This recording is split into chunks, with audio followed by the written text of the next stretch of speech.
It has definitely been a whirlwind of a month already. Techtober is here, and we're really just getting started, following the announcement of Samsung's new Galaxy S23 FE, Tab S9 FE, and Buds. Then, Google followed it with a huge launch that had as much to do with AI and the future as it did with the 3 new devices.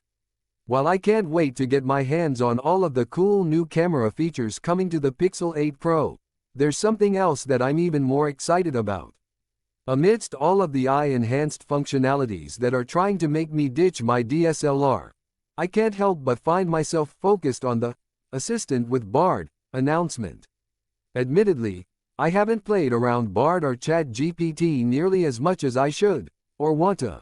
But Google announced exactly what I hoped would happen as soon as it rushed Bard out the door earlier this year. Many of us are getting pretty fed up with the current state of digital assistants, as they have turned more into an inconvenience than anything, which is exactly the opposite of what they were supposed to do.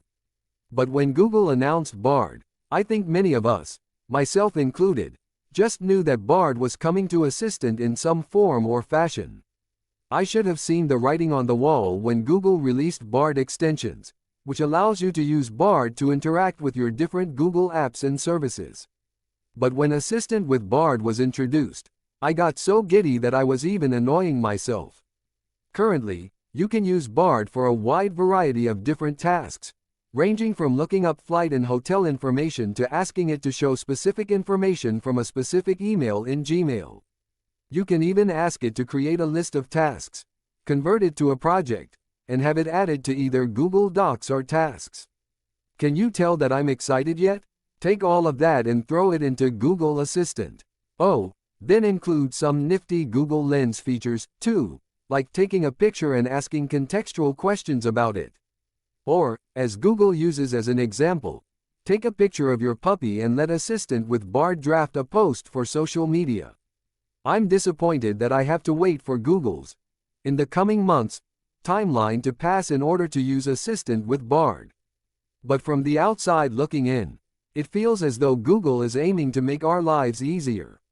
And as Rick Osterloh, Google SVP of Devices and Services, stated in a recent interview with Michael Fisher, Mr. Mobile, you probably use YouTube, you probably use Google Search, you probably use Gmail.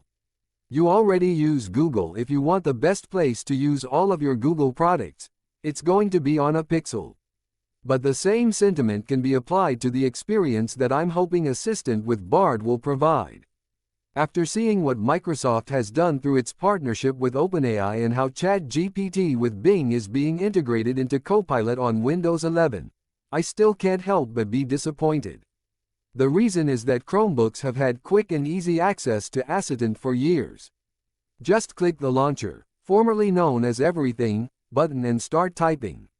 Then, you can ask Assistant a question, perform a Google search, find a specific file, or just open an app. But even with how excited I am to see the improvements coming to Assistant, I'm trying to stay positive that it will also come to Chromebooks. Just before the Assistant with Bard announcement was made, Chromebooks had their week in the sun, with the announcement of Chromebook Plus, devices with some mention of AI-focused features. And while I still keep the hope alive that a Pixelbook 2 comes, I'm also hoping that by Google imposing standards for Chromebook hardware, we'll see the company continue to focus on Chrome OS. I expect this will be the case eventually, but until Assistant with Bard starts rolling out, I'll have to hold my judgment. Another area where I think it's time for Google to rethink its position is in the smart home. I still maintain that the Pixel tablet is a Nest Hub Max replacement, but that's really just because it feels as though Google has completely forgotten about its smart displays and speakers. If Google sticks to its timeline of in the coming months, the official rollout of Assistant with Bard could potentially coincide with new smart home hardware. It doesn't have to be pretty, it just needs to be functional and powerful enough to harness the power of Google's public-facing AI efforts.